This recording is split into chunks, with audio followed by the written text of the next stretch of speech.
तो चलिए आज की चर्चा एक दिलचस्प सवाल से शुरू करते हैं। हम पौधों और जानवरों को बाहर से तो देखते हैं, उनके आकार, उनकी बनावट में हमें कुछ समानताएं दिखती हैं, कुछ अंतर भी दिखते हैं। बिल्कुल। लेकिन क्या कभी ये सोचा है कि अंदर से उनकी आंतरिक संरचना कैसी होती है? आज हम एक सफर पर चलेंगे, एक खोजकर्ता की तरह। हाँ, हमारा मिशन होगा एक पौधे के अंदरूनी संसार को एक्सप्लोर करना, सही। क्योंकि बाहरी रूप तो मतलब सिर्फ कहानी का कवर है। बिल्कुल, असली इंजीनियरिंग तो पन्नों के अंदर छिपी हुई है, और ये इंजीनियरिंग मैं बताऊं किसी भी मशीन से कम जटिल नहीं है। तो आज हम पौधों के इसी आंतरिक संगठन यानी प्लांट एनाटॉमी को समझेंगे। हम ये देखेंगे कि कैसे सबसे छोटी इकाई मतलब कोशिकाएं, जिन्हें हम सेल्स कहते हैं, हाँ, वो एक साथ जुड़कर एक टीम बनाती हैं, जिन्हें हम ऊतक यानी टिश्यूज कहते हैं। और फिर ये टीमें मिलकर पौधे के अलग अलग अंग, ऑर्गन्स, जी, जैसे पत्तियां या जड़ें, वो बनाती हैं। से 3 मुख्य हिस्सों में बांट के देखेंगे। इन्हें टिश्यू सिस्टम्स कहा जाता है, अच्छा, और ये पौधे में उनकी लोकेशन के आधार पर तय होते हैं। ठीक है, तो हमारा रोड मैप तैयार है।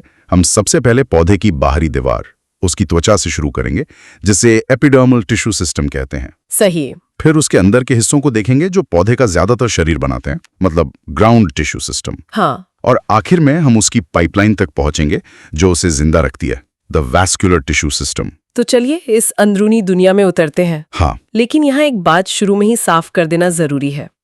ये जो आंतरिक संरचना है, ये सभी पौधों में एक जैसी नहीं होती। अच्छा, हाँ, एंजियोस्पर्म्स मतलब फूल वाले पौधों में भी मोनोकॉट्स जैसे घास और डाइकॉट्स जैसे आम के पेड़, इनकी एनाटॉमी बहुत अलग होती है। ओ, और इतना ही नहीं, ये संरचनाएं अलग अलग वातावरण के लिए कमाल के अडेप्टेशंस मतलब अनुकूलन भी दिखाती हैं। अच्छा, तो इसका मतलब एक रेगिस्तान में उगने वाले कैक्टस की अंदरूनी बनावट अमेज़न के वर्षावन में उगने वाले पौधे से बिल्कुल अलग होगी।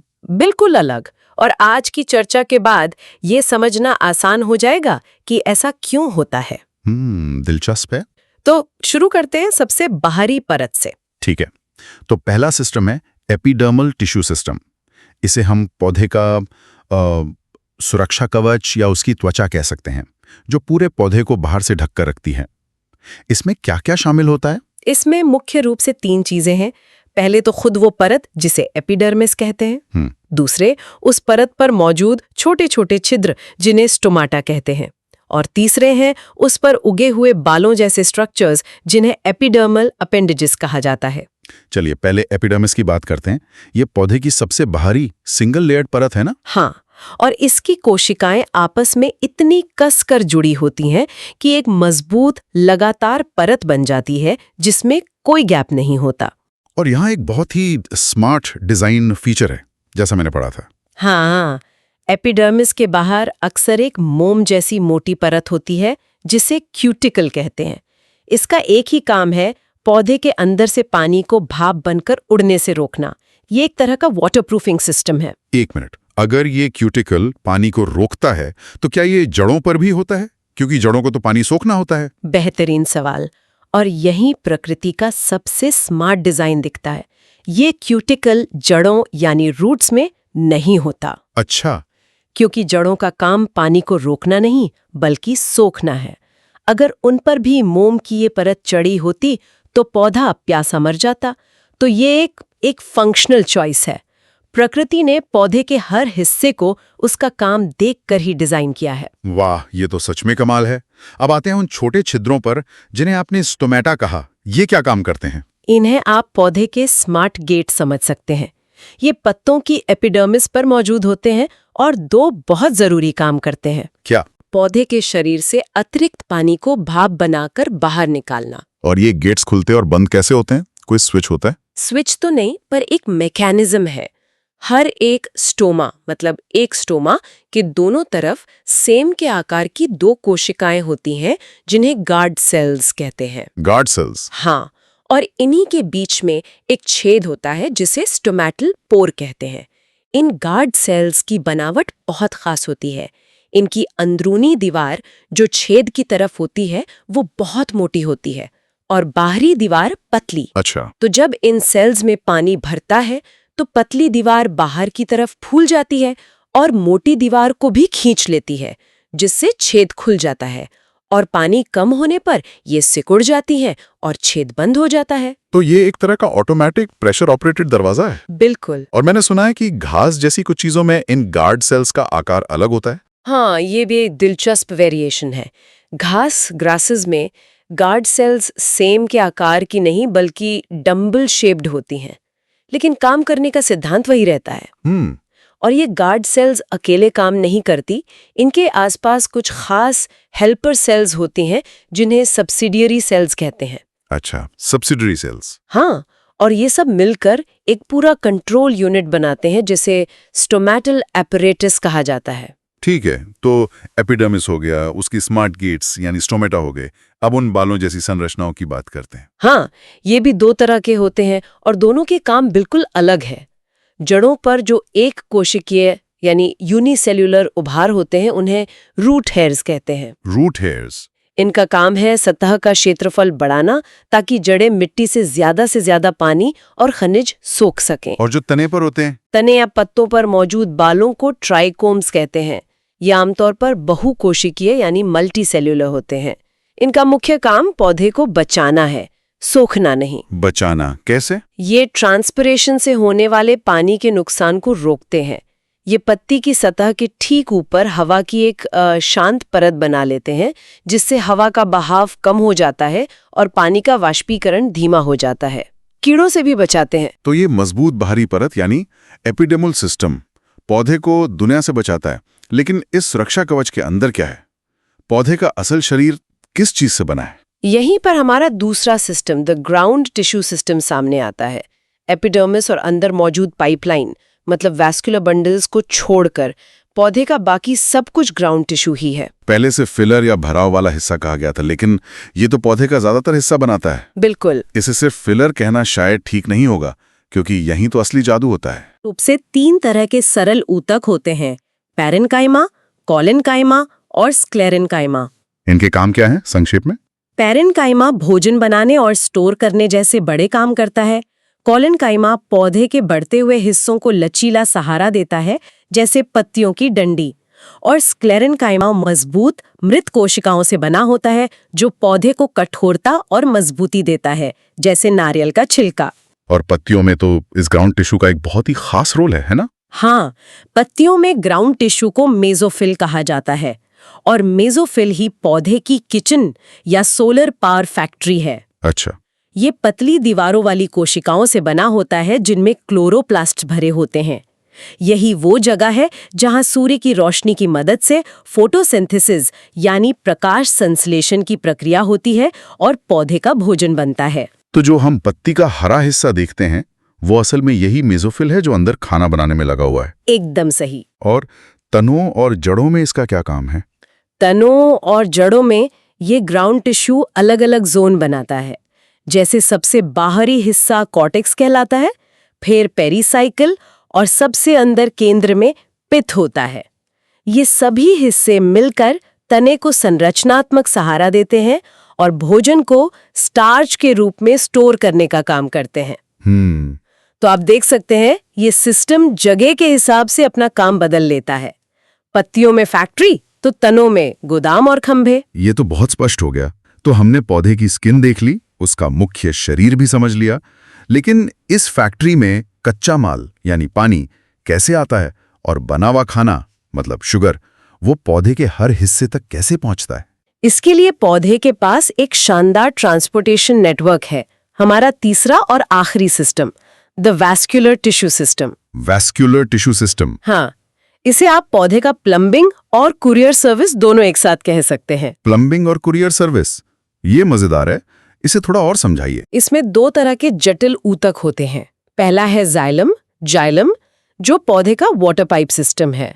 ये जड़ों से पानी और खनिजों को खींचकर पौधे के हर हिस्से, खासकर पत्तियों तक पहुंचाता है। ठीक है। दूसरा है फ्लोएम, जो पौधे का फूड डिलीवरी नेटवर्क है। ये पत्तियों में बने भोजन को पौधे के उन हिस्सों तक पहुंचाता है जहां उसकी जरूरत होती है, जैसे बढ़ती हुई कलियां, फल या जड़ें। और हैं जाइलम व फ्लोएम पौधे में कैसे व्यवस्थित होते हैं? ये दोनों मिलकर वैस्कुलर बंडल्स बनाते हैं, और यहीं पर मोनोकॉट्स और डाइकॉट्स के बीच एक बहुत बड़ा अंतर सामने आता है। ये अंतर कैम्बियम नाम के एक खास टिश्यू की वजह से होता है। कैम्बियम, ये क्या चीज है? कैम्बियम जाइलम और फ्लोएम के बीच मौजूद एक मेरिस्टेमेटिक टिश्यू है, मतलब ऐसा टिश्यू जिसकी कोशिकाएं लगातार विभाजित हो सकती हैं। अच्छा, जिन वैस्कुलर बंडल्स में कैम्बियम होता है उन्हें ओपन वैस्कुलर बंडल्स कहते हैं। ये डाइकॉट यानी द्विबीजपत्री पौधों के तनों में पाए जाते हैं। और इस कैम्बियम के होने से क्या होता है? ये पौधे नए यानी सेकेंडरी जाइलम और फ्लोएम बना सकते हैं और इसी प्रक्रिया से डाइकॉट पौधों का तना साल दर साल मोटा होता जाता है। ओह, दूसरी तरफ मोनोकॉट्स यानी एकबीजपत्री पौधों में कैम्बियम नहीं होता, इसलिए उनके वैस्कुलर बंडलों को क्लोज्ड वैस्कुलर बंडल्स कहते हैं। और क्योंकि उनमें कैम्बियम नहीं है। तो वो द्वितीयक टिश्यू नहीं बना सकते, इसलिए उनकी मोटाई नहीं बढ़ती। एक मिनट, तो क्या हम ये कह सकते हैं कि एक छोटे से टिश्यू कैम्बियम का होना या ना होना ही वो सबसे बड़ी वजह है जो एक घास और एक विशाल बरगद के पेड़ के बीच का फर्क तय करती है? मतलब पूरी किस्मत एक पतली सी परत पर टिकी है। बिल्कुल, आपने एकदम सही पकड़ा।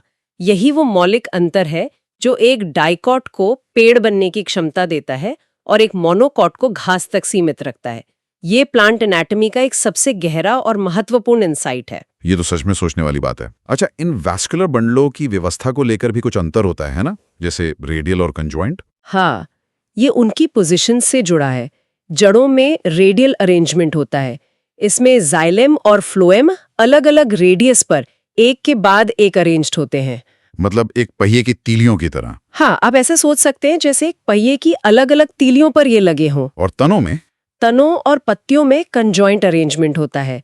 इसमें जाइलम और फ्लोएम एक ही रेडियस पर एक ही बंडल में साथ साथ स्थित होते हैं, जैसे एक ही हाईवे पर अगल बगल की दो लेन। अच्छा, आमतौर पर फ्लोएम बाहर की तरफ और जाइलम अंदर की तरफ होता है। लेकिन ऐसा क्यों? जड़ों और तनों में ये व्यवस्था अलग अलग क्यों है? इसका भी कोई फंक्शनल कारण होगा? निश्चित रूप से। जड़ें मिट्टी में चारों तरफ फैली होती हैं और उन्हें हर दिशा से पानी और खनिज सोखना होता है। हाँ, इसके लिए रेडियल व्यवस्था सबसे अच्छी है, जो 360 डिग्री एब्जॉर्प्शन में मदद करती है। वहीं दूसरी ओर तने का काम चीजों को एक सीधी दिशा में, मतलब नीचे से ऊपर या ऊपर से नीचे ट्रांसपोर्ट करना है। सही बात है। इसके लिए कंजॉइंट व्यवस्था यानी एक साथ वाली लेन ज्यादा कुशल होती है।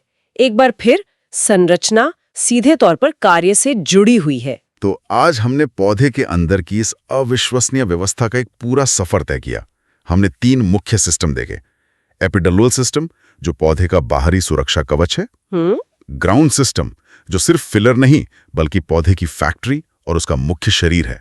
और वैस्कुलर सिस्टम, यानी जाइलम और फ्लोएम वाला ट्रांसपोर्ट सुपर हाईवे। और इस पूरी चर्चा का सबसे महत्वपूर्ण सार यही है कि पौधे की संरचना और उसका कार्य एक दूसरे से कितनी गहराई से जुड़े हैं। बिल्कुल। क्यूटिकल का जड़ों पर न होना, स्टोमेटा का गार्ड सेल्स से नियंत्रित होना या ओपन और क्लोज्ड वैस्कुलर बंडलों का पौधे की पूरी जिंदगी की कहानी तय कर देना, हर छोटा सा डिटेल एक बड़े उद्देश्य को पूरा करता है।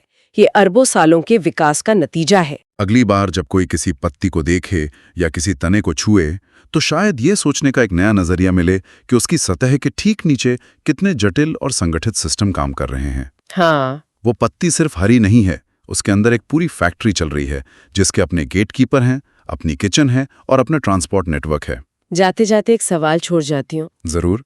स्रोत में ये बताया गया था कि आंतरिक संरचनाएं अलग-अलग वातावरण के लिए अनुकूलन दिखाती हैं। तो क्या कोई सोच सकता है कि एक सूखे रेगिस्तानी पौधे के स्टोमेटा और एक नमी वाले वर्षावन के पौधे के स्टोमेटा में क्या अंतर हो सकता है? या बहुत ज्यादा पानी वाली मिट्टी और सूखी मिट्टी में उगने वाली जड़ की वैस्कुलर व्यवस्था कैसे अलग हो सकती है? ये जानने की कोशिश करेंगे कि क्यों एक आम का पेड़ मतलब विशाल हो सकता है जबकि मक्के का पौधा एक ही सीजन में अपना जीवन पूरा कर लेता है। और इसका जवाब उनकी अंदरूनी बनावट में ही छिपा है। तो चलिए माइक्रोस्कोप उठाकर इस छिपी ही दुनिया की पड़ताल करते हैं और देखते हैं कि ये पौधे अंदर से कितने अलग हो सकते हैं। शुरुआत वहीं से करते हैं जहां से पौधा का जीवन शुरू होता है, जमीन के नीचे यानी जड़ से। जी। हमारे स्रोत सूरजमुखी, जो एक क्लासिक डाइकॉट पौधा है, उसकी जड़ के ट्रांसवर्स सेक्शन यानी अनुप्रस्थ काट को देखने के लिए कहते हैं। तो अगर हम जड़ को एक गोल स्लाइस की तरह काटें और बाहर से अंदर की तरफ देखें तो हमें क्या परतें दिखेंगी? बिल्कुल, द्विबीजपत्री जड़ की संरचना एक किले की तरह बहुत व्यवस्थित होती है। अच्छा। सबसे बाहरी परत मतलब अ सिंगल आउटरमोस्ट लेयर को कहते हैं एपिब्लेमा। एपिब्लेमा। जी, और इसकी कुछ कोशिकाएं बाहर की तरफ पतले धागों की तरह निकलती हैं, जिन्हें हम सब जानते हैं। Root hairs. हाँ, a single celled root hair यानी मूल रोम। अच्छा, तो ये वही रूट हेयर्स है जो मिट्टी से पानी और मिनरल सोखने का काम करते हैं। जी हाँ, ये एक तरह से पौधे के लाखों छोटे छोटे स्ट्रॉ हुए। एपिब्लेमा के अंदर क्या है? इसके ठीक नीचे कई परतों वाला एक बड़ा हिस्सा होता है जिसे कॉर्टेक्स कहते हैं। कॉर्टेक्स।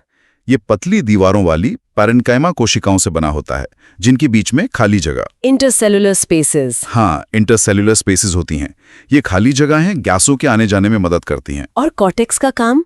स्टोर करना। मुख्य रूप से पानी और भोजन को स्टोर करना और उसे अंदर की तरफ ट्रांसपोर्ट करना। और कॉर्टेक्स के बाद मुझे लगता है हम जड़ के और गहरे जरूरी हिस्सों की तरफ बढ़ रहे हैं। आप बिल्कुल सही हैं। कॉर्टेक्स की जो सबसे भीतरी परत है उसे एंडोडर्मिस कहते हैं। एंडोडर्मिस। ये कोशिकाएं बैरल की तरह एक दूसरे से कसकर जुड़ी होती हैं, बिना किसी खाली जगह के। यहाँ पर एक बहुत ही खास चीज मिलती है। हाँ, मैंने भी देखा, कैस्पेरियन स्ट्रिप्स। ये नाम सुनने में किसी जासूसी कहानी के कोड नेम जैसा लगता है। ये क्या है? हाँ, ये वाकई में पौधे के लिए एक तरह का सिक्योरिटी चेक पॉइंट है। Security check point. जी, एंडोडर्मिस की कोशिकाओं की दीवारों पर सबयूरिन नाम का एक मोम जैसा वाटर इम्परमिएबल पदार्थ जमा होता है। अच्छा।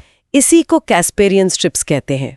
ये पट्टियां पानी के रास्ते को ब्लॉक कर देती हैं और पानी को मजबूर करती हैं कि वो कोशिका के अंदर से होकर गुजरे। ओह, अच्छा, तो इससे पौधा ये कंट्रोल कर पाता है कि कौन से मिनरल्स अंदर जाएंगे और कौन से नहीं। बिल्कुल, एक तरह का स्मार्ट गेट कीपर सिस्टम है जो पानी और उसमें घुले पदार्थों की चेकिंग करता है। वाह, बहुत खूब। इस गेट के अंदर यानी जड़ के कोर में क्या है? एंडोडर्मिस के अंदर मौजूद सभी ऊतकों को मिलाकर स्टील या रंभ कहते हैं। स्टील। इसमें सबसे पहले पेरिसाइकिल की कुछ परतें होती हैं। ये परत बहुत महत्वपूर्ण है क्योंकि जितनी भी साइड ब्रांचेस या लैटरल रूट्स निकलती हैं, उनकी शुरुआत यहीं से होती है। जी हाँ, और साथ ही जब डाइकॉट पौधों में द्वितीयक वृद्धि या सेकेंडरी ग्रोथ होती है तो वैस्कुलर कैम्बियम का कुछ हिस्सा भी यहीं से बनता है। और पेरिसाइकिल के भी अंदर पौधे का मेन पाइपलाइन सिस्टम? बिल्कुल, उसके अंदर होते हैं वैस्कुलर बंडल्स, मतलब संवहनी बंडल, जिनमें जाइलम जो पानी ट्रांसपोर्ट करता है और फ्लोएम जो खाना ट्रांसपोर्ट करता है। ठीक है। एक डाइकॉट जड़ में आमतौर पर 2 से 4 जाइलम और फ्लोएम के समूह होते हैं और इन दोनों के बीच जो टिश्यू होता है उसे कंजंक्टिव टिश्यू कहते हैं। और सबसे सेंटर में? सबसे सेंटर में होती है पिथ यानी मज्जा, जो डाइकॉट जड़ में या तो बहुत छोटी होती है या होती ही नहीं है। ठीक है, तो ये डाइकॉट रूट का डिजाइन हुआ, व्यवस्थित, कम वैस्कुलर बंडल और लगभग बिना पिथ के। जी। अब इसका मुकाबला करते हैं एक मोनोकॉट, जैसे किसी घास या मक्के की जड़ से। उसकी संरचना में क्या बड़े अंतर हैं?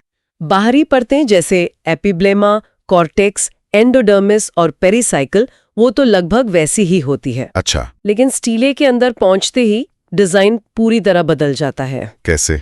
सबसे पहला और बड़ा अंतर है जाइलम बंडलों की संख्या। जहां डाइकॉट में 2 से 4 बंडल थे, वहीं मोनोकॉट जड़ों में आमतौर पर 6 से ज्यादा होते हैं। 6 से ज्यादा? हाँ, कभी-कभी तो 20-30 भी।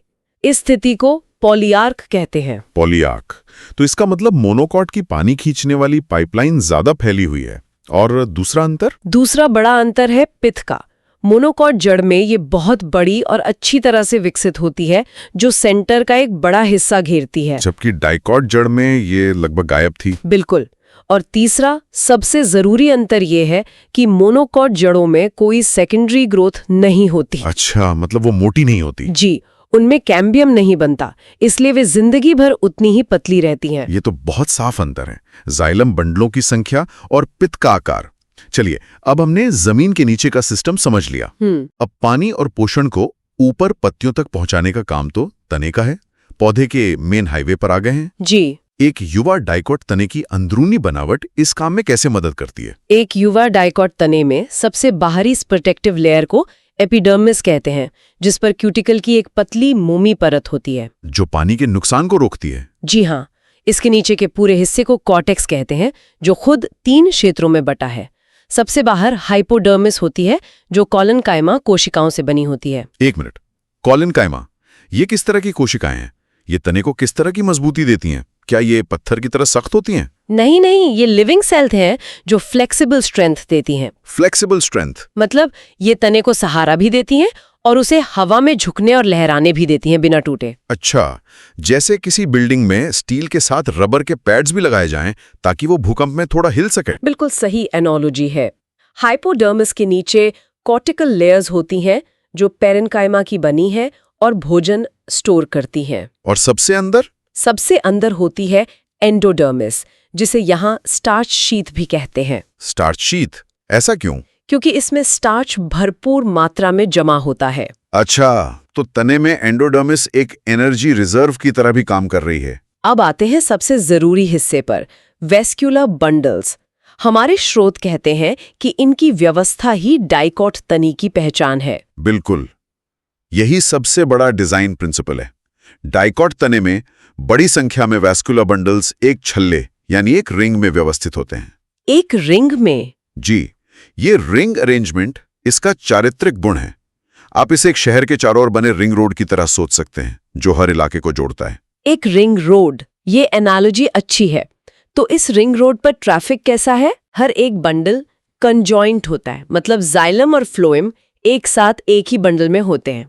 और सबसे जरूरी बात, ये बंडल्स ओपन होते हैं। ओपन यानी खुला हुआ? इसका क्या मतलब है पौधे के लिए? क्या इसमें से कुछ बाहर निकल सकता है? नहीं, ओपन होने का मतलब है कि जाइलम और फ्लोएम के बीच कैम्बियम की एक परत मौजूद है। कैम्बियम? आप इस कैम्बियम को एक तरह की ग्रोथ जोन समझ सकते हैं।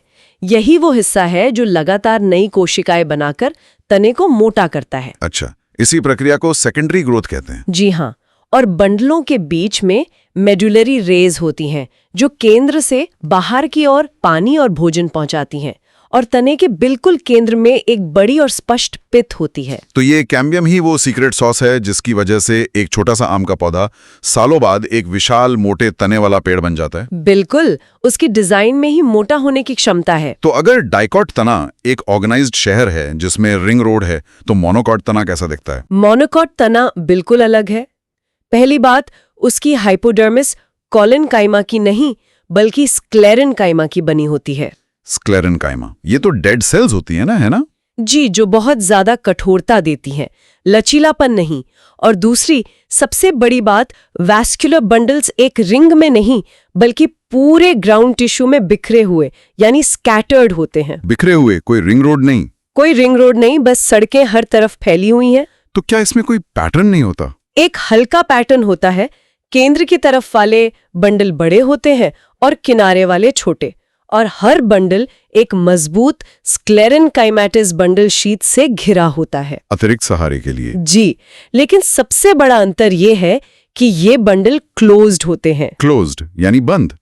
तो मैं अंदाजा लगा सकता हूं, इसका मतलब है कि इनमें कैम्बियम नहीं होता। बिल्कुल सही।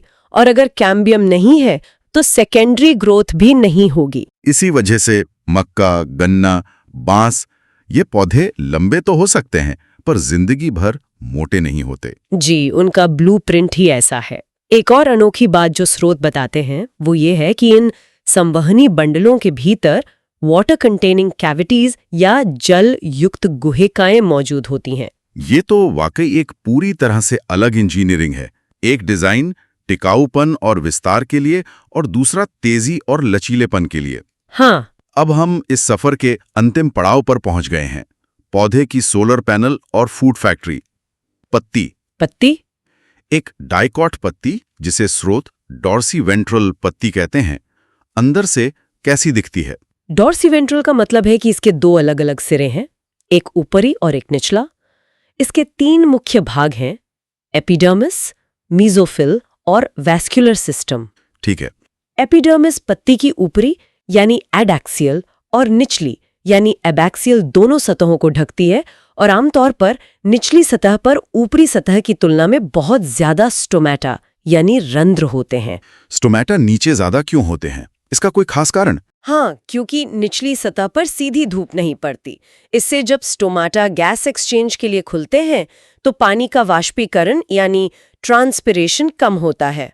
अच्छा, पानी बचाने की एक रणनीति है। जी, समझ गया। और दोनों एपिडेमिस के बीच में क्या है? दोनों के बीच के पूरे टिश्यू को मीजोफिल कहते हैं।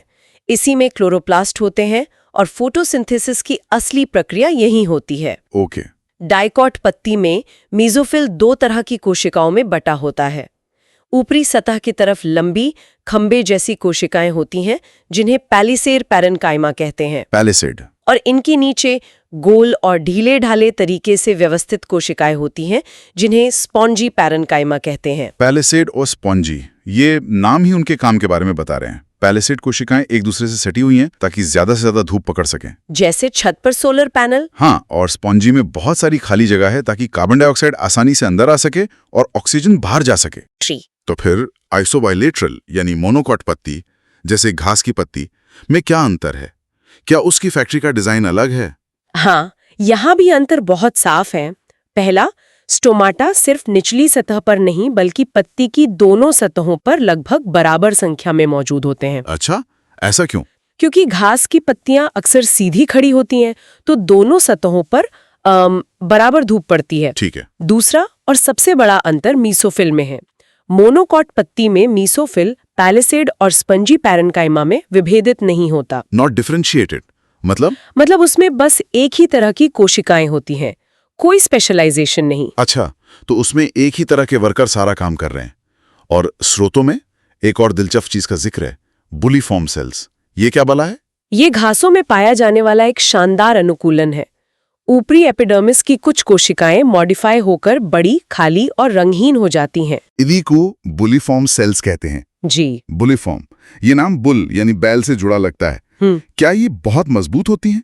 नहीं, इनका काम मजबूती देना नहीं बल्कि पानी बचाना है। पानी बचाना कैसे? जब इन कोशिकाओं में पानी भरा होता है और वे फूली हुई मतलब टर्जिड होती हैं, तो पत्ती की सतह पूरी तरह खुली रहती है। ठीक है। लेकिन जैसे ही पानी की कमी होती है और ये कोशिकाएं ढीली या फ्लैसिड हो जाती हैं, तो वे पत्ती को अंदर की तरफ मोड़ने या रोल करने में मदद करती हैं। अरे वाह, तो ये एक तरह का inbuilt automatic water saving mechanism है। जी बिल्कुल। जब पत्ती को प्यास लगती है तो वो खुद ब खुद रोल होकर अपना सरफेस एरिया कम कर लेती है ताकि पानी का नुकसान कम से कम हो। प्रकृति की इंजीनियरिंग सच में कमाल की है। तो अगर हम आज की इस माइक्रोस्कोपिक यात्रा का सार निकालें तो हमने सिर्फ अंतरों की लिस्ट नहीं देखी बल्कि 2 अलग-अलग डिजाइन फिलॉसफी को समझा है। बिल्कुल। डाइकॉट का डिजाइन है स्थायित्व और विस्तार। तने में वैस्कुलर बंडल्स का रिंग में होना और कैम्बियम का होना उसे मोटा और विशाल बनने की क्षमता देता है। जी। वहीं मोनोकॉट का डिजाइन है तेजी, लचीलापन और दक्षता।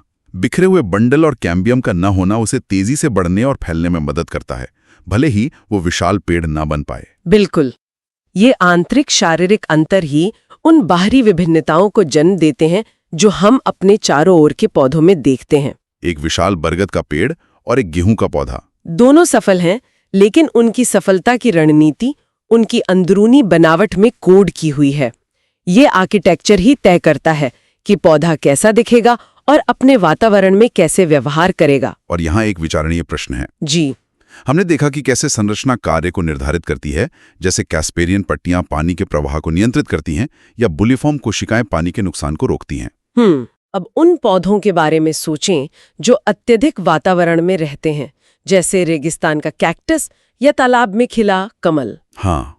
जीवित रहने के लिए प्रकृति ने उनके इन अंदरूनी ब्लूप्रिंट्स को कैसे और किस हद तक मॉडिफाई या री इंजीनियर किया होगा।